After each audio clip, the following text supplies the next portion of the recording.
ডায়াবেটিসে আমরা বলে থাকি যে মেন ট্রিটমেন্ট হচ্ছে ডায়েট। তার কারণ ডায়েট যদি ঠিকমতো না হয় তাহলে কিন্তু সুগার কন্ট্রোল কোনোদিন সম্ভব নয়। তাই প্রথমে কয়েকটা জিনিস আমি একটু স্পেসিফাই করে দিই যে ডায়েট বলতে গেলে ডায়াবেটিসে একটা হিউজ টপিক।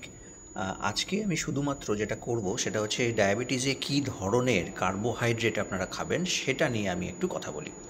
তা সবাই মোটামুটি এই সময় জানেন যে ডায়াবেটিসে ভাত কম খেতে হবে, রুটি খেলে ভালো হয়, এবং যে যে সুগার সেগুলো কম খেতে হবে, মিষ্টি মাটির তলার জিনিস এগুলো অ্যাভয়েড করতে হবে। এগুলো তো মোটামুটি সবাই জানেন, কিন্তু কার্বোহাইড্রেট কী ধরনের খাবেন সেটাই হচ্ছে মেন বক্তব্য। তা কার্বোহাইড্রেট দু ধরনের পাওয়া যায়, একটা হচ্ছে পলিশড আর একটা হচ্ছে হোল গ্রেন। তা আমাদের কাছে ডায়াবেটিসের পেশেন্টের জন্য হোল গ্রেন কার্বোহাইড্রেট হচ্ছে সবথেকে ইম্পর্ট্যান্ট, মানে যেগুলো আমাদের পুরো খোলা আছে, মানে খোসা শুদ্ধ যে বীজগুলো আছে সেগুলো, মানে পুরো গমের রুটি বা মিলেটস বা ডালিয়া, ওটস এগুলো হলো, বা ব্রাউন রাইস এগুলো হলো আমাদের হোল গ্রেন। আর যেগুলো পলিশড রাইস সেটা হচ্ছে ওই খোসা ছাড়া। ব্যাপারটা কি, গ্লাইসেমিক ইন্ডেক্স কোনটার কত তার উপর ডিপেন্ড করে এই পুরো জিনিসটা।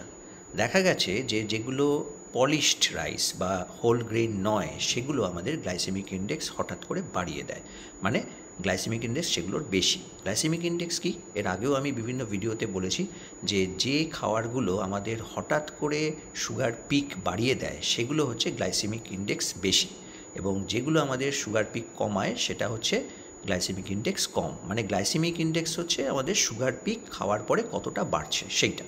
তাহলে আমরা এমন কার্বোহাইড্রেট সিলেক্ট করব যেগুলো আমাদের গ্লাইসেমিক ইন্ডেক্স লো, মানে হোল গ্রেন।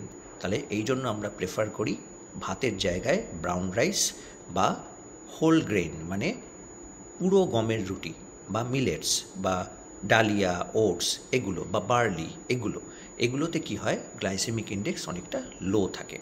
তাহলে এই ধরনের কার্বোহাইড্রেট সিলেক্ট করুন। এবার ফলও এক ধরনের কার্বোহাইড্রেট, সেখানে আমরা কিন্তু ভিটামিনস মিনারেলস পাই, তার সাথে কার্বোহাইড্রেটও পাই। কিন্তু ফলে সুবিধাটা কি, ফলের সুবিধাটা হচ্ছে আমরা এক্সট্রা করে ফাইবার্স পাই, সুতরাং ফল খেতে পারেন। এইবার আমি বলি, হয়তো আপনাকে বলা হলো যে ফ্রুট স্যালাড খেতে, আপনি দেখা গেল 2 বাটি ফ্রুট স্যালাড খেলে নিলেন, সেরকম কিন্তু হবে না। মানে আপনাকে পোর্শন কন্ট্রোল করতে হবে। আমরা বলি 1 পোর্শন অফ ফল মানে হচ্ছে 80 to 85 গ্রামস ফল ফ্রুটস। তাহলে সেক্ষেত্রে আপনাকে ফলের পরিমাণও কিন্তু ওইটুকুই করতে হবে। তা ডায়াবেটিসে কার্বোহাইড্রেট খাওয়ার সাথে সাথে পোর্শন কন্ট্রোলও খুব ইম্পর্ট্যান্ট। তাহলে পোর্শন কিন্তু আপনাকে অল্পই করতে হবে, এবং কার্বোহাইড্রেট যেরকম বললাম সেরকম সিলেক্ট করতে হবে।